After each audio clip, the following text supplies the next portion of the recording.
fluide ce petit van. Tout se passe bien, comme on aime, c'est top. Première bêtise. Tu m'as pas donné ton intelligence, papou. Comme tu le sais, il y a quelques semaines, j'ai acheté Goliath et quand je l'ai eu, il était recouvert de parois sur ses murs, d'un plafond et d'un sol. Il n'y avait aucun aménagement dedans, tout restait à faire. Le but, c'était un peu d'arriver à un aménagement qui soit viable pour du long terme. En gros, pour faire simple, que ce soit une petite maison roulante où on se sentirait bien, un truc cosy quoi.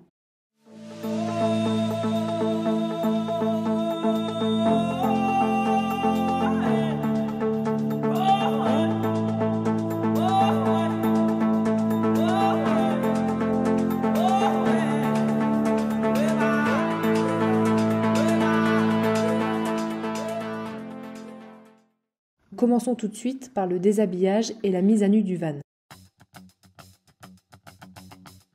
Tu l'auras compris, avant de pouvoir commencer la grande partie de l'aménagement, il faut d'abord retirer tout ce qu'il y a dans le van.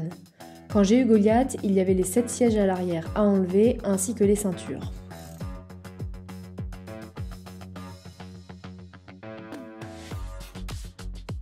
Après cette étape qui a été assez longue parce que les vis étaient bien rouillées, il a fallu s'attaquer aux parois.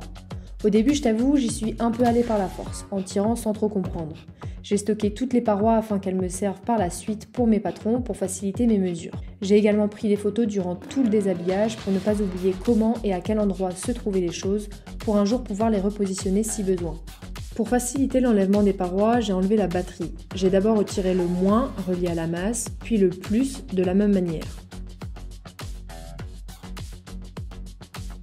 Ensuite, je me suis malheureusement rendu compte à la 4e paroi que j'avais pas du tout utilisé la bonne méthode pour les enlever. Il fallait en fait utiliser un bras de levier. J'ai donc retiré les dernières parois de cette manière et réussi à ne rien casser. Après cette première étape de déshabillage, j'ai retiré le revêtement sur le sol, ainsi que les rivets qui fixaient le plancher à la tôle à l'aide d'une perceuse. J'ai ensuite retiré tout le joint autour du plancher avec un tournevis et fini par l'enlever avec des bras de levier. Ensuite, il y avait toute une structure en tasseau qui fixait le plancher que j'ai également dû retirer.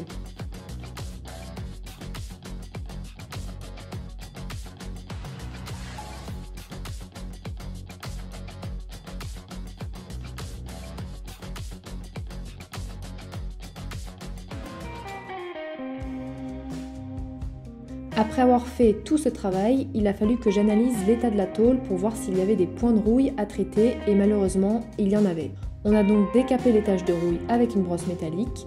Une fois tous les points faits, j'ai dégraissé à l'alcool à brûler pour ensuite pouvoir poser 1 à 2 couches de produits anti-rouille, dans mon cas du ferrose, pour pouvoir traiter au mieux la carrosserie parce que si on ne traite pas la rouille, elle va s'amplifier très vite, surtout quand on vit dans notre véhicule. J'ai enlevé tout le plafond, donc j'ai d'abord tiré les fils électriques, parce qu'en effet il y avait 3 spots, 3 lumières au-dessus. Ensuite je suis venue avec un bras de levier faire toutes les extrémités du mur pour enlever la partie arrière du plafond et la partie avant, ce qui se divisait en 2 parties. Et ensuite j'ai retiré le siège passager sur lequel je me trouve, parce que je me suis dit en fait que si je nettoie l'arrière du van, que je ponce et que je traite la rouille sur la tôle, bah pourquoi je le ferais pas à l'avant? L'étape importante qui suivit consista à nettoyer et dégraisser tout le sol afin de pouvoir appliquer après du ferrose sur tous les points de rouille. Pour cela, j'ai utilisé des brosses et une éponge avec du monsieur propre pour tout cleaner sous les tapis de sol à l'avant et à l'arrière du van. Bon alors j'espère que ces étapes de déshabillage du van te plaisent. Moi en tout cas ça me plaît énormément de voir mon van comme ça devenir nu sans rien. Ça veut dire que les gros travaux vont pouvoir bientôt commencer, l'isolation, la création des meubles, du lit, cogiter sur tout ce qui est partie cuisine. J'ai trop hâte, je suis super excitée, c'est vraiment top. J'ai ensuite mis un coup d'essence F partout pour dégraisser et j'ai appliqué une couche de ferrose à l'intérieur et à l'extérieur du van, puis une couche de peinture anti-rouille.